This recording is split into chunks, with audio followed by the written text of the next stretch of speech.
if you want to read my mind, just go.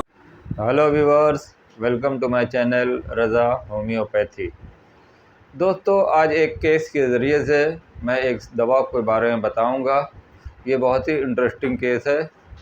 ये एक 65 साल की महिला का केस है जो मेरे पास आई थी और ये बता रही थी कि मेरे पैरों में कॉर्न्स हैं, जो बहुत दर्द करता है, छूने से चलने में बहुत दर्द होता है और मुझे नींद नहीं आती है। मेरी हेल्थ भी बहुत डाउन हो गई है, भूख नहीं लगती है, पेट भी मेरा सही नहीं रहता, चक्कर आता है, कमज़ोरी बहुत आती है, बार बार मुझे नज़ला ज़ुकाम बुखार होता रहता है। इस वजह से मेरा वेट भी डाउन हो गया है। तो मैंने कहा ठीक है, तो ये कब से प्रॉब्लम है? तो उन्होंने कहा कि ये काफ़ी दिनों से है, मुझे कई सालों से है। तो कहा ओके, लेकिन मैं तो माइंड सिम्टम लेता हूँ, पेशेंट का माइंड सिम्टम से ही प्रैक्टिस करता हूँ। तो मैंने पूछा कि आप ये बताइए कि आपको कोई टेंशन है, कोई दिमागी टेंशन हो रही है आपको? तो उन्होंने बताया, जब ये बात सुना तो उनकी आंख भर आई और आंसू भी हल्के हल्के आने लगे और इन्होंने अपने को संभाल के बहुत ही धीमी आवाज़ में कहा, हाँ टेंशन तो है। तो मैंने कहा बताइए क्या टेंशन है आपको? आप जब तक मुझे अपनी माइंड की कंडीशन टेंशन को नहीं बताएंगी तब तक मैं आपका इलाज नहीं कर सकता। इसलिए कि इन सब सिम्टम की तो बहुत सारी दवाएं हैं, लेकिन आप जो मिजाज आपका मुझे लेना है ज़रूरी है, इसके बेस पे मैं दवा देता हूँ। तो उन्होंने बताया कि मुझे 10 साल पहले मेरे बेटे को गलत केस में पुलिस ने फंसा दिया और उस बच्चे से मैं बहुत लगी हुई थी। वो छोटा बच्चा मेरा बहुत ही मुझसे लगा हुआ था, मेरी बहुत ख्याल करता था और उसके जाने के बाद ये सब मुझे प्रॉब्लम्स हो रही है। उसको याद कर कर के मैं बहुत रोती हूँ। ख़ास तौर से रात में नींद नहीं आती, रात भर उसका दिमाग में चलता रहता है, रोती रहती हूँ, नींद नहीं आती है। इसी वजह से मेरी सेहत भी सही नहीं रहती, मुझे नज़ला ज़ुकाम भी बार बार हो जाता है, बुखार भी आता है और भूख भी नहीं लगती, पेट भी सही नहीं रहता। बस इतना ही केस मैंने लिया और उसको दवा दे दी। उस दवा को देने के बाद काफ़ी उसको इम्प्रूवमेंट मिला। तो उसके जो रूब्रिक मैंने लिए थे वो आप देखिए। पेशेंट ने क्या बताया? पेशेंट ने बताया कि मैं 10 साल से, ये पहले की बात है, 10 साल पहले मेरे बच्चे को ये सब मैंने बताया आपको। उसके बाद से मुझे दिक्कत हो रही है। तो ये सेंटिमेंटल मूड इन मूनलाइट, इसलिए कि जो औरतें होती हैं, जो महिलाएं होती हैं, वो भावना में बहुत ज़्यादा होती हैं, इमोशनल बहुत होती हैं। बच्चों से लगाव होना ये तो आम बात है, हर मदर्स का अपने बच्चे के से लगाव होगा। तो लव सिक का मतलब ये है कि उसके प्यार में, बच्चे के प्यार में पागल होना, बीमार होना। लव मतलब जो सच्ची मोहब्बत होती है, माँ की ही सच्ची मोहब्बत होती है, जिसमें कोई मतलब नहीं होता, कोई इसमें शर्त नहीं होती। तो इसलिए माँ का जो प्यार होगा वो बच्चे के लिए सच्चा प्यार होगा, लव होगा।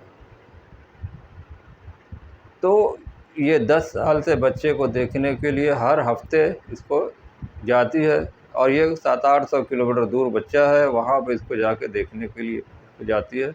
तो ये बताइए आप, 10 साल से हर हफ्ते जाना, ये कितनी बड़ी बात है। और सिर्फ एक नज़र देख लेना कि वो ठीक है, बस चले आना, इससे इसको बहुत रिलीफ मिलता है, बहुत सुकून मिलता है। एक स्टैटिक लव जो है, ये इसका बहुत प्रोमिनेंट सिम्टम है।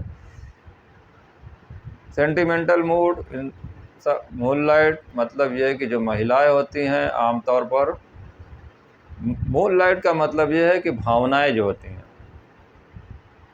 इमोशनल जो होते हैं, वो मूनलाइट से इसको कंपेयर किया गया है। और मदर्स को, औरतों को ज़्यादा ये भावनाएं होती हैं, इमोशनल होती हैं। तो इनकी जो भावनाएं होती हैं, ये अपने भावनाओं को इकट्ठा करते हैं, इमोशन को अपने इकट्ठा करते रहते हैं। इस वजह से ये जो इकट्ठा करते रहते हैं, याद कर कर के रोना, उसकी तकलीफ़ों को याद करना, वो मेरा ख्याल करता था। तो ये जो इसका एक स्टैटिक लव है, ये इसको बार बार सोचना, ये सारी भावनाओं को जमा करना, छोटी छोटी बातों को भी ये बहुत सेंसिटिव होते हैं। तो यही जो इकट्ठा होता है, यही कॉल्स वर्ड्स में कन्वर्ट होता है। वर्ड्स जो इसका दर्द करता है, sensitive to touch. Sensitive to touch words को छूने से दर्द भी होता है, और सेंसिटिव टू टच जो इसकी बात दिल को लग जाती है, इसलिए कि ये इमोशनल होते हैं। मैंने जब पूछा कि आपको क्या टेंशन है, तो उन्होंने बताया कि हाँ टेंशन तो है। तो ये जब बात छेड़ी मैंने, तो आंखों में आंसू आना, ये इनको टच कर गया। तो ये था सेंसिटिव टू टच। और बार बार एक ही तरफ ध्यान रहना, आइडियलिस्टिक इसका भी बहुत प्रोमिनेंट सिम्टम है। तो आइडियलिस्टिक में आइडियल किसी चीज़ के लिए आइडियल होना, आइडियल वोमेन होना, आइडियल बच्चा होना, आइडियल पेरेंट्स में होना, कोई भी हो सकता है। भाई बहन भी आइडियल हो सकते हैं, आइडियल ब्रदर सिस्टर, आइडियल सन। तो ये आइडियलिस्टिक बहुत ज़्यादा है, किसी चीज़ को बहुत ज़्यादा चाहना, किसी चीज़ से चिपक जाना, किसी एक चीज़ से लग जाना, चिपक जाना, उसी के बारे में हर वक्त सोचना, उसी का हर वक्त ध्यान आना।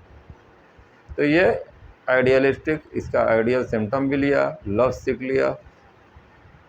उसकी याद में बीमार हो जाना, इसकी बात से ही ये बीमारी क्यों हो रही है, ये बच्चे की याद में, बच्चे की परेशानी को याद करना, उसको बार बार जाके देखना, उसके।